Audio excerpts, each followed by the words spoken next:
Bismillahir Rahmanir Rahim. I'm Dr. Mohibullah Wazir. We discuss the sulci and gyri on superolateral surface. Look, this superolateral surface is convex all around in conformity with the shape of the bones of the skull.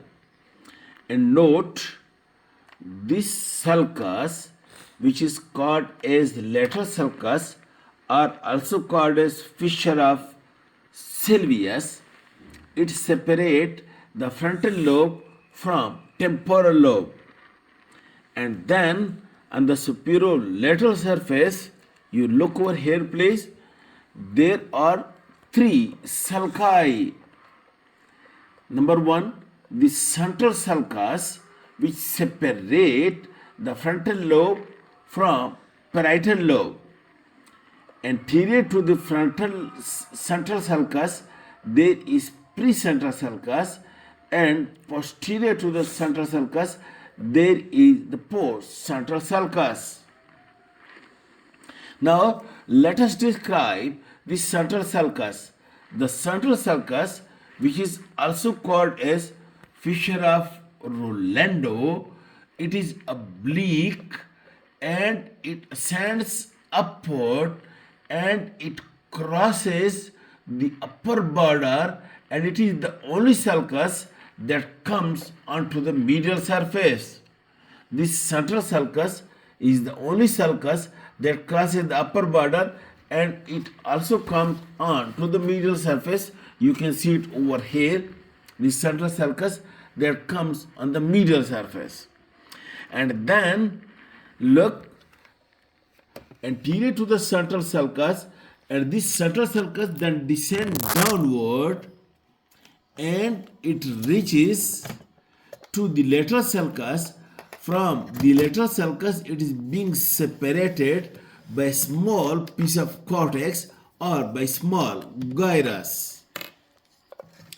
Anterior to the central sulcus, there is a precentral gyrus, which is limited anteriorly by the precentral sulcus. But note the point, the precentral sulcus ends over here and does not cross the superior border. This precentral gyrus lying between the precentral sulcus and the central sulcus, it is important by the fact that it is the primary motor cortex and it controls the movements of all the body on the opposite side. For example, the right precentral gyrus, it controls the movement of the left side of the body. Okay, and then in front of the precentral sulcus, the superolateral surface of the frontal lobe is being divided into three gyri by two sulci. Number one, this superior frontal sulcus and then inferior frontal sulcus, and dividing it into superior frontal gyrus and then the middle frontal gyrus, and then this one is the inferior frontal gyrus. And the same, you look over here please. Look, this is the central sulcus, precentral gyrus, and then the frontal lobe, it is divided by the superior frontal sulcus and inferior frontal sulcus into superior frontal gyrus, middle frontal gyrus, and inferior frontal gyrus.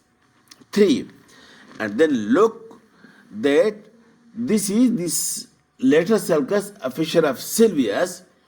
From the anterior end of this lateral sulcus, two rami ascends upward. Number one, anterior horizontal ramus, and number two, anterior ascending ramus, or anterior horizontal sulcus, small sulcus, and anterior ascending sulcus, which are actually the rami of that sulcus, while the continuation of it is become the posterior ramus.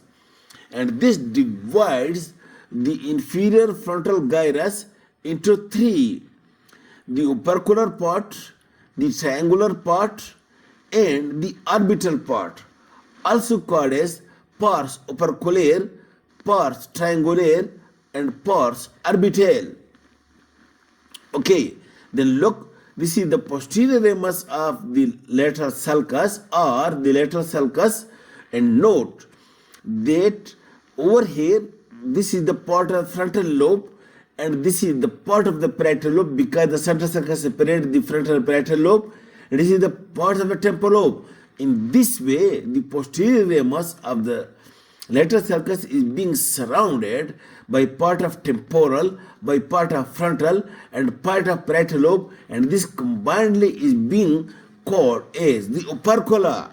Well, if you open this lateral sulcus, look, deeply buried inside it, you will see another cortex, and this cortex is called as insula. So in this way, insula is nothing but it is the buried cortex in the posterior ramus of the lateral sulcus. It is having many short and long gyri being surrounded by a central sulcus. And you look at this diagram. Look at this diagram. This is the insula or the buried cortex, and you can see this short and long gyri being surrounded by central sulcus. Okay, and then the sulci and gyri are the parietal, temporal and occipital lobe. We will discuss in the next lecture. Thank you very much.